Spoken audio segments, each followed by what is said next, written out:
The other thing that was notable to me, and I don't know why it gets people worked up, but man, I must have had a half dozen people ask me about this. They were talking about it coast to coast on sports radio.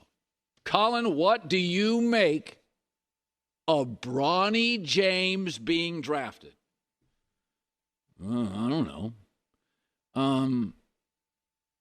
Isn't it kind of an understanding in America? You do me well, I owe you a solid. That's like a given, right? I take you to the airport. You're buying the next dinner. I help you move. I get a little something back. Like that's the American way. LeBron James has carried the NBA for 20 years. He didn't have a long playoff run this year. Did you see the NBA ratings? As every other sport, WNBA, Copa, Euros, college football, up. NBA ratings, tank. No LeBron. He carried the Lakers, not a well-run franchise, for 6 years, got him a title. Number one brand in the league. Carried the Cavs for 11 years. They've never mattered except when he played there. Got him a title.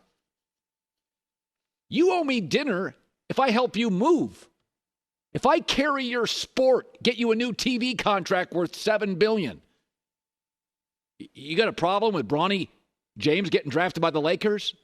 It's the weakest NBA draft in maybe ever.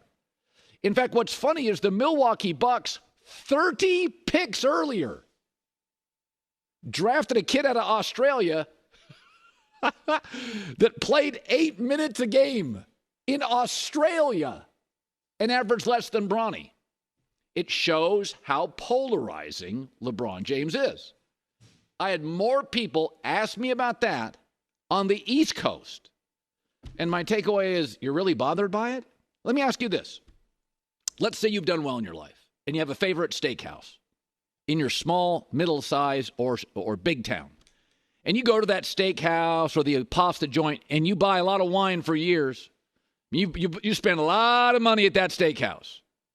You know what I mean? You've taken a lot of business dinners at that steakhouse. You didn't have to. You chose to. Don't you, after a few years, feel like you get a little better pour on that pinot? Maybe get you a better table? Damn straight you do. And so do I. We all have expectations. We seek favors. We all get a little entitled if we give you something. LeBron James has carried the league for 20 years. He and Steph Curry have carried the league. Neither made a playoff run this year. Ratings went to the tank as everything else is. The Copa and the Euros are going through the roof. NBA with a lot of good players. Global sport tanked. No LeBron, no Steph. Yeah, I'm okay in the weakest draft ever. The Lakers going, we'll do you solid. In the 5 previous years before LeBron got to the Lakers, I could be wrong on this. I think they had the worst record in the league. They were a circus. They were leaking everywhere. He won him a title. Got him to another Western Conference Finals. In the weakest draft ever, his son, who, by the way, I think his son's a G Leaguer. I think at best he's a low-end rotational player. But this draft was horrible. After the 36th or 37th pick, you can argue it's a G League draft. I'm not losing sleep over it. And nor should you.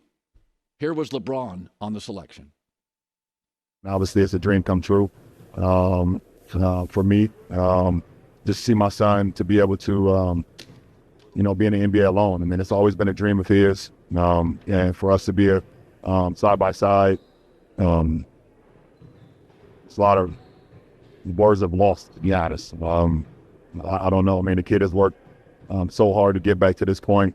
There's just so much has happened over the last year with him. To have this happen less than a year from his incident, to be with our friends and our family when they announced his name, it was something that was super surreal. By the way, how many sons who aren't qualified or at minimum aren't the best candidate end up on their father's staffs in the NFL or college? Nobody gets too worked up over that. There's other far more qualified candidates. I think it's something about America that's understood, and I'm okay with it. You do me a solid, I got dinner. You help me move. Maybe I'm going through a tough time emotionally, and you're there for me. I owe you. I mean, how many owners take over for their parents that actually live up to expectations? Not many. We'll start with that. Don't get worked up over it. It's the world we live in. Inspect your own life, put a microscope on it, and if you really thought about the things you expect after you help others at a favorite restaurant, we all do it. It's okay. It's not worth losing 15 minutes of sleep over. Yeah, and I said this earlier. How many NFL coaches have put their sons on their staff? Now, they may develop into a good coach, but they weren't the best candidate. They were underqualified, and they got that job. Take a deep breath. We're all going to be okay. I swear to God, we're going to be okay. Bronny in the worst draft maybe ever, going 55, 30 picks earlier. The Bucs draft a guy that averaged 8 minutes a game in Australia. We're all going to be okay.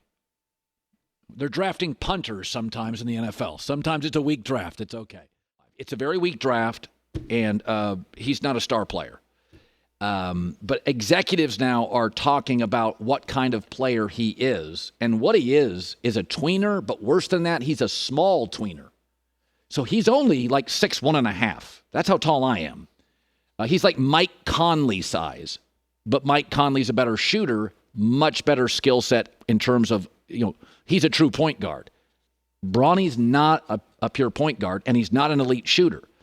He has used Derek White as how he sees himself, but Derek White's a great shooter, a great defender, not just good, great shooter, great defender, and 6'4".